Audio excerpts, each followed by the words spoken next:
Olá, meu amigo e minha amiga, sejam bem-vindos a mais um Portal do José. Hoje para mais um encontro, em meio a situações importantes que estão acontecendo aqui no Brasil, mas hoje eu quero abrir mais uma janela aqui, como eu tenho feito em alguns encontros aqui com vocês, para jogarmos luzes sobre algumas situações que funcionam como um verdadeiro pano de fundo para muitas situações que nos incomodam e nos inquietam tanto, né? Eu pergunto para vocês, eu gostaria do seu comentário aqui no nosso portal. É possível o Brasil caminhar rumo a esse processo civilizatório? É possível alguma sociedade caminhar por uma situação de progresso, tendo uma âncora de insanidade puxando todos os debates, os principais debates da sociedade para baixo? Eu tenho certeza que você sabe a resposta. E não é por outra razão que muitas pessoas têm algum tipo de angústia, né? E em ter a sensação que, embora tenhamos dado uma paralisada nessa gente criminosa insana em 2022, eles estão por aí ainda atormentando a nossa realidade e nos mostrando, né, que de fato nós vivemos no Brasil uma espécie de epidemia de insanidade. Eu vou trazer aqui alguns fatos, algumas situações que aconteceram nesses últimos dias e algumas imagens também, né, que ilustram algumas situações aqui muito importantes no Brasil e que todos nós precisamos estar muito atentos e principalmente as forças políticas aqui no nosso país e as instituições. Bom, antes de mais nada, quero convidar você que está chegando agora ao nosso portal e ainda não nos conhecia para que você se inscreva aqui conosco, conheça também os nossos outros vídeos. Se você gostar, compartilhe, recomende, não se esqueça. Dê seu joinha, mande seu comentário e se puder, se inscreva aqui também no nosso clube de membros. Você que é muito bem-vindo e muito bem-vinda. Bom, gente, a gente só vai conseguir evoluir no nosso país no momento que nós estivermos diante de debates racionais, civilizados, né? Você não vai conseguir entrar numa clínica psiquiátrica com muitas pessoas que sofrem de transtornos mentais, num coletivo de pessoas que estão com algum tipo de transtorno, e conseguir um consenso para avançar para lado algum, né? Claro que eu estou aqui usando essa imagem, tanto ou quanto assim, muito forte e cáustica, né? Mas, de um certo modo, quando a gente vê o que anda circulando pelas redes sociais e o que dizem algumas lideranças da extrema-direita aqui no nosso país, que tem feito, inclusive, uma coisa que merece também um foco especial. Tem feito do ridículo uma ferramenta política. Isso mesmo. Quanto mais ridícula for a liderança política, quanto mais bobagem ela falar, quanto mais comportamentos estranhos ela tiver, mais adesões ela consegue ganhar de um universo que a gente chama aqui no Brasil de universo paralelo, né? Bom, essa é uma questão, vou mostrar aqui algumas cenas para vocês, mas eu queria fazer uma ligação desse assunto com essa situação aqui, ó, que foi apontada essa semana numa matéria grande aqui, né, no jornal O Globo. A matéria é assinada por Caio Sartori e tem o seguinte título: Rejeição entre evangélicos une Lula e Biden. Fenômeno já presente no Brasil e nos Estados Unidos é a politização da fé. Começa a se expandir em países vizinhos. Na América Latina, o segmento representava 3,5% da população em 1995. Em 2021, já eram 19,7%. Gente, existe um fato, né, muito interessante. Por que as igrejas, de um modo geral, não só as evangélicas, não, igrejas em outras culturas, em outros países onde não há cristãos, enfim, por que avança tanto? Por que as pessoas buscam sempre um amparo religioso? Em sociedades cada vez mais miserabilizadas, a tendência tem sido cada vez mais as pessoas se agarrarem em alguma coisa que explique os seus problemas do cotidiano. E normalmente as religiões, elas sempre têm um foco individual. É sempre fazendo, né, uma pregação ali de uma conexão direta entre o fiel de qualquer igreja, de qualquer religião, e Deus. Poucas religiões, elas se comportam analisando problemas sociais, né? Engajando o rebanho de fiéis, os seus seguidores, para causas sociais, causas políticas. Até porque, se as igrejas começam a fazer isso, elas começam a se conflitar com o Estado, né? O Estado formal. Muitas vezes, então, o que nós assistimos é a adesão, é a conexão de forças religiosas e forças estatais, caminhando sempre numa mesma direção, sempre uma direção de manutenção das coisas como estão. Enfim, o Estado, o governo, ele funciona apenas como uma figura alegórica. o que resolve a sua vida é a sua conexão com Deus, né? Então, mande seu comentário para cá sobre essa questão. Mas então essa matéria aqui, ela aponta que as igrejas, de um modo geral, estão crescendo nos países pobres, né? Aqui na América Latina. Nos Estados Unidos, ela avançou também, mas não pense você que nos Estados Unidos nós temos uma sociedade que não tenha também graves problemas que fazem com que os seus indivíduos, os seus nacionais, também procurem explicações fora do mundo da política. A esse fenômeno a gente dá o nome de despolitização e alienação, né? A pessoa não quer nem saber, ele fica com aquela crença que a política não serve para nada, a política é uma coisa ruim. E quando ele vai deixando a política de lado, a política vai sendo operacionalizada cada vez mais por quem sabe como fazer a política, né? Bom, ou pelo menos para os seus interesses. Aqui nessa matéria aqui, em dado momento se aborda a questão nacional aqui no Brasil. Falando da dificuldade que o PT tem, que o governo Lula tem de lidar com o público, ou esse segmento evangélico. Em dado momento aqui, a matéria diz: o PT estava acostumado com o mundo evangélico menor e menos articulado nos primeiros governos. Está tomando agora um vareio, apanhando muito, porque por não conseguir fazer essa política, avalia o cientista que foi, o Vale aqui, que foi entrevistado aqui nessa matéria.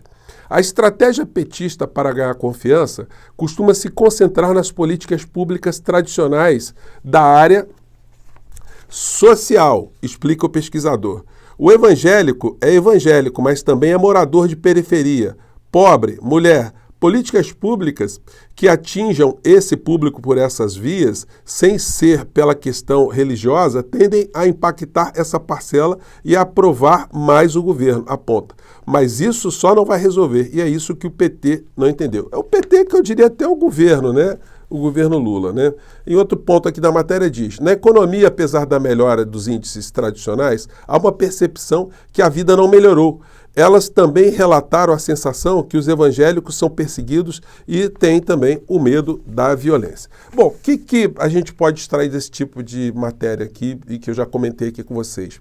Não dá para nenhuma força política, numa realidade onde uma parcela considerável da população, 30%, 35%, se identificam com uma religião e divulgam e conversam e espalham várias linhas de pensamento ideológico através desses canais todos e que tem uma influência política, não dá para ignorar. Não dá para simplesmente falar, vamos fazer uma política pública racional, porque essas pessoas vão enxergar isso e a gente vai ter a simpatia delas. Não, não vai ter não.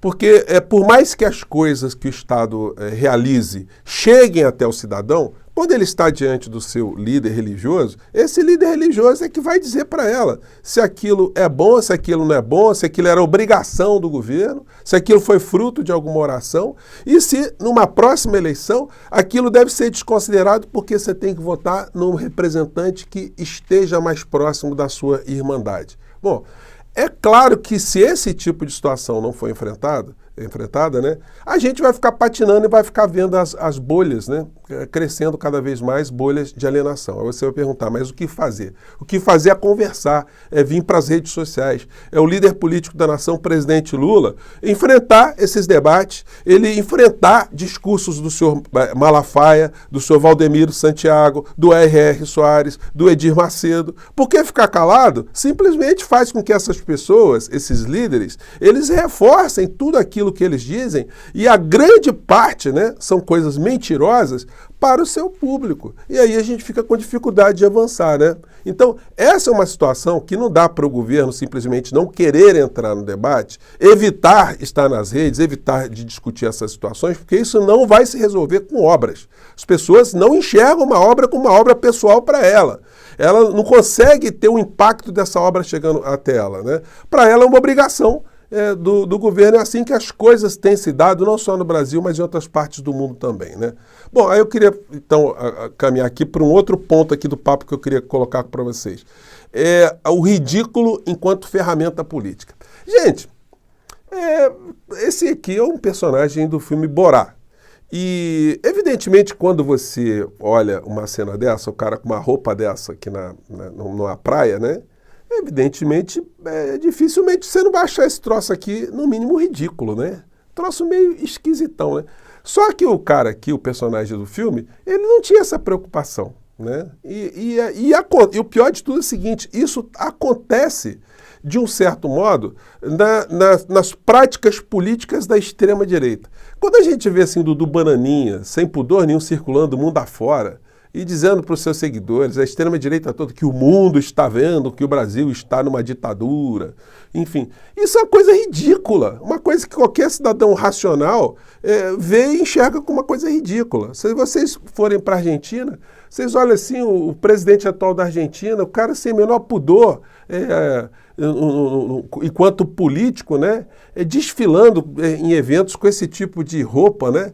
E quando a gente vê a conexão do ridículo, a gente vê que isso não tem a ver só com um segmento político específico, né? Atinge criaturas que atuam no mundo com muito poder, como essa figura aqui, que eu mostrei para vocês, que tem uma cara esquisitona, né?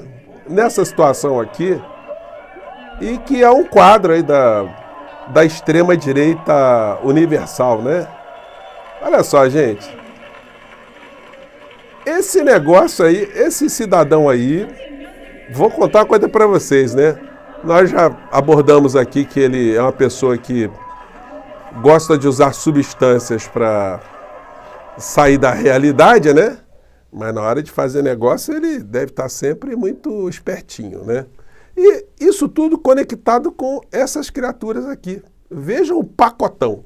Não dá para simplesmente ignorar que isso exista e que eles têm um poder de mobilização através das suas falas, né? Enfim. E aí, abrindo também um parênteses dentro dessa sequência, tudo isso funciona como uma grande ferramenta de alienação. Quando a gente vê, por exemplo, a massa de cantores sertanejos, o que eles fizeram no último processo eleitoral? Apoiaram todos o Bolsonaro, né? Lembra disso? Estou agora repetindo a dose, porque acredito muito nesse projeto de país, nesse projeto de família, nesse projeto de acreditarmos que está sendo feito no Brasil, está fazendo um comparativo com o Brasil de antes, né, de como ele pegou o Brasil que está hoje. Eu tenho a plena certeza, com um pouquinho de discernimento que eu tenho a plena certeza de que o país está muito melhor, apesar de... Gente, esses caras, esses sertanejos que ficaram milionários, eles migraram, né, de uma classe social para outra, eles acharam que o Brasil melhorou durante o governo Bolsonaro. Mas melhorou para quem? Né? Existe algum dado que mostre que algum ser humano aqui no nosso país teve uma melhora, um coletivo de pessoas? E aí eles, com a maior cara de pau, né, fizeram esse apoio descarado aqui. Esse encontro para nós está sendo muito importante, porque a gente veio aqui, né, declarar o nosso candidato à reeleição do nosso presidente Jair Messias Bolsonaro e dizer que o mundo sertanejo está com o presidente. Então, ali no fundo está a Carla Zambelli, né? Só para registrar. Por isso nós estamos aqui para representar a nossa classe e desejar muita sorte, muito sucesso para o presidente que foi, em todos os tempos, o presidente mais sertanejo que nós já tivemos no Brasil. E aí, gente, fica essa coisa, né, que vai merecer aqui um destaque do nosso portal em encontros futuros.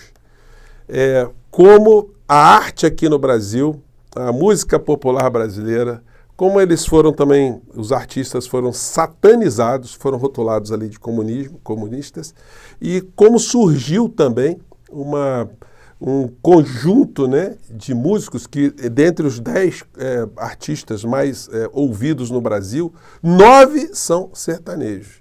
Então, isso tem também um propósito, isso tem uma conexão da indústria do agro aqui no nosso país, desse modelo político aqui no nosso país, esse modelo ideológico que joga todas as energias contra a sociedade, visando despolitizar a sociedade, alienar a sociedade e conformar a sociedade em muitas coisas, muitas mazelas que nós assistimos, né?